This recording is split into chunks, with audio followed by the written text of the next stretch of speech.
Video की शुरुआत करने से पहले मैं एक लेटर पढ़ना चाहूँगा और ये माननीय उप मुख्यमंत्री महोदय को लिखा गया है, जिसमें हम लिखा गया है, विषय क्या है, हम सभी मृतक आश्रितों के अनुकंपा नियुक्ति के संदर्भ में उत्तर प्रदेश मृतक आश्रित, ठीक है, उसमें दिया गया सादर आपसे अवगत कराना है कि हम सभी मृतक आश्रितों प्रार्थी विगत 5 वर्षों से मृतक आश्रित अनुकंपा नियुक्ति के लिए दर दर भटक रहे हैं और महोदय आप सभी मृतक आश्रित उनके बारे में उत्तर प्रदेश परिवहन निगम अनुकंपा नियुक्ति के लिए विभागीय स्तर पर केवल आश्वासन मिला है। बिल्कुल सही बात लिखा गया है, आश्वासन मिला। अभी तक हम लोगों को मृतक आश्रित नियुक्ति पत्र नहीं प्राप्त हुआ है किसी भी विभागीय स्तर पर, जिसमें महोदय द्वारा अभी कोई आश्वासन नहीं मिला है, न कोई परिस्थितियाँ जिसमें हम सभी मृतक आश्रितों को अपने परिवार का भरण पोषण करने में काफ़ी तकलीफ का सामना करना पड़ रहा है। और ये जो है ब्रजेश पाठक जी के लिए एक उप मुख्यमंत्री हैं इस समय प्रशासन के, उनके पास ये भेजा गया है और आज लोग लेकर गए थे। उनका फोटो और बाकी सारा एक छोटा सा वीडियो क्लिप भी है, तो उसको मैं डाल देता हूँ, आप लोग देखिए। और इनकी हाथ साथियों नमस्कार, मैं अवनीश त्रिपाठी आपके बीच एक वीडियो के साथ आया हूँ और तमाम कमेंट्स मेरे पास आते थे हमेशा कि मृतक आश्रितों पे भैया कुछ वीडियो बनाइए, कोई जानकारी दीजिए, मृतक आश्रितों का क्या हो रहा है यूपी परिवहन विभाग में। तो जाहिर सी बात है, मृतक आश्रित शब्द आते ही आप समझ गए होंगे कि ये कौन है और इनके बारे में क्या चर्चा हो रही है परिवहन विभाग में। इसके बारे में आप जानना चाहते हैं, बार बार परेशान है। और लगभग जब से मैं वीडियो बना रहा हूँ उस समय 815 के आसपास संख्या थी और इस समय लगभग 1100 के 1000 से ऊपर के आसपास संख्या है पूरे परिवहन विभाग में।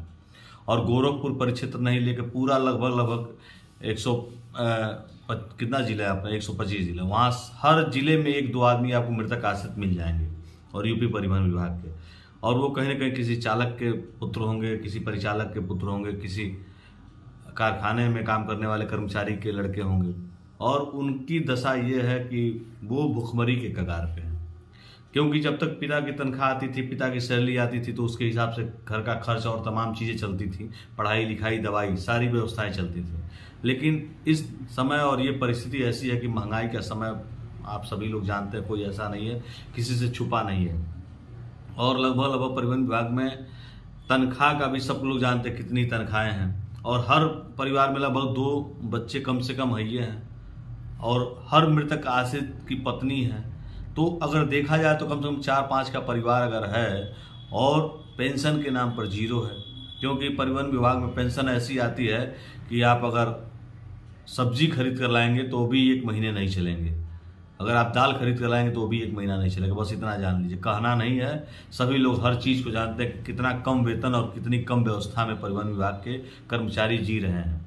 लेकिन वहीं ऊपर के कुछ अधिकारी लोग हैं जो इन सब चीज़ों को बहुत बारीकी से नहीं समझ रहे हैं और न समझना चाहते हैं। अरे भाई, ये 5 साल हो गया है कम से कम, हमारे जितने मृतक आश्रित के भाई हैं उनको कम से कम आप नौकरी तो दे दीजिए। बीच में एक प्रक्रिया चलती थी कि संविदा पे लोगों को काम दिया जाएगा और कुछ लोग संविदा पे ज्वाइन भी किए हैं, लेकिन स्थितियां बदल गई हैं। अब जो है संविदा पे नहीं दिया जा रहा है जब से कोविड का मामला आ गया। और कोविड के समय में बहुत सारे हमारे साथी हैं जो देश और प्रदेश और क्या परलोक चले गए, लेकिन उसके बाद भी जुड़ा हुआ है आदमी है। तमाम मैसेज आते हैं, कमेंट मेरे पास आते हैं, भैया आपका वीडियो अच्छा लगता है, सुनते हैं अच्छा लगता है। लेकिन और मैं थोड़ा मृतक आश्रितों के बारे में बताइए।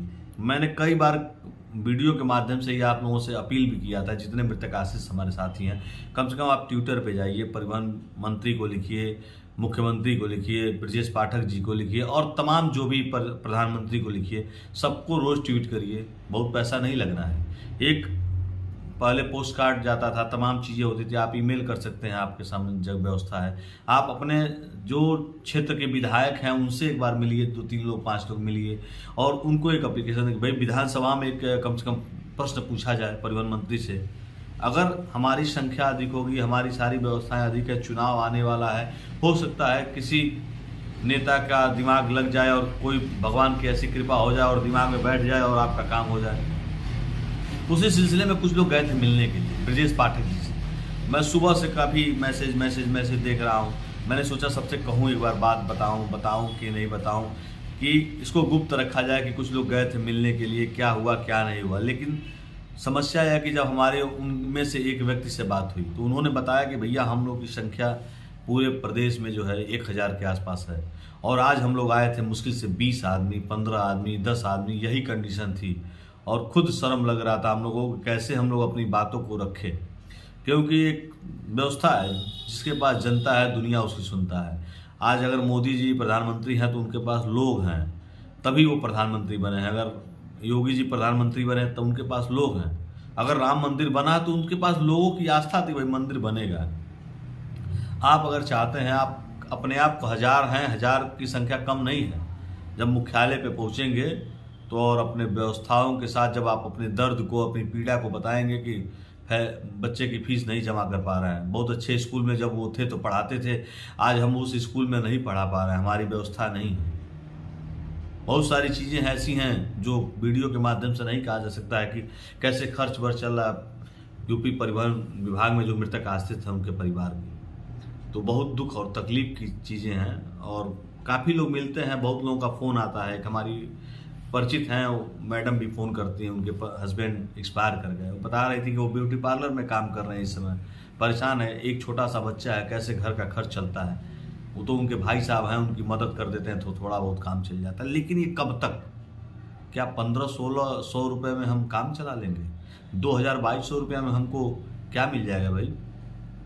इन सब चीज़ों को हमारे विभाग में 5 यूनियन हैं, कम से कम आप एक यूनियन अगर आप सहयोग कर देते, आप अपनी मांगों को मांगते हैं, अपना महंगाई भत्ता मांगते हैं, सब कुछ मांगते हैं, आप संविदा कर्मचारियों के लिए मांग लीजिए।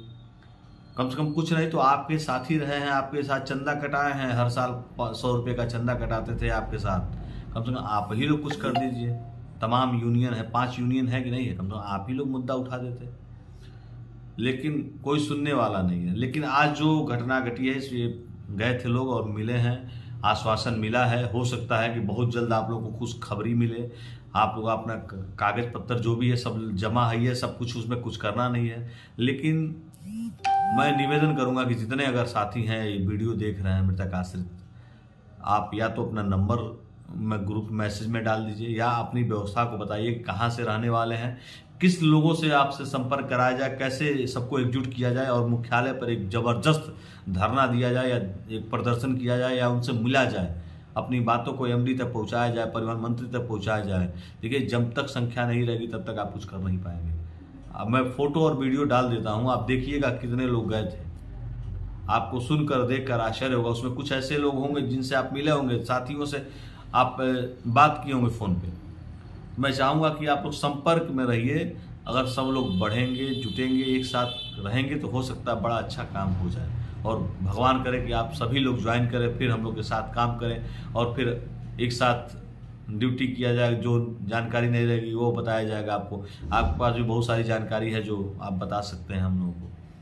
तो सब लोग मिलजुल कर काम करिए और कम से कम इकट्ठा होकर परिवहन विभाग में टेढ़ी कोठी पे पहुंचिए और एक दिन निर्धारित कर लीजिए कि इस दिन हमको क्या करना है। उसको अगर आप कंप्लीट कर लेंगे तो जो भी अगर आने वाली सूचना मिलेगी हमको, कहीं की बातचीत चल रही है तमाम लोगों से, हो सकता है कि एक दिन मिल जाए कि हम इस तारीख को लखनऊ पहुँचें और मुख्यालय पर धरना किया जाए या जो भी किया जाए। अगर इस तरह की बात होती है तो वीडियो के माध्यम से और मैसेज के माध्यम से मैं ज़रूर दूंगा। बहुत बहुत धन्यवाद। और वीडियो को शेयर करिएगा।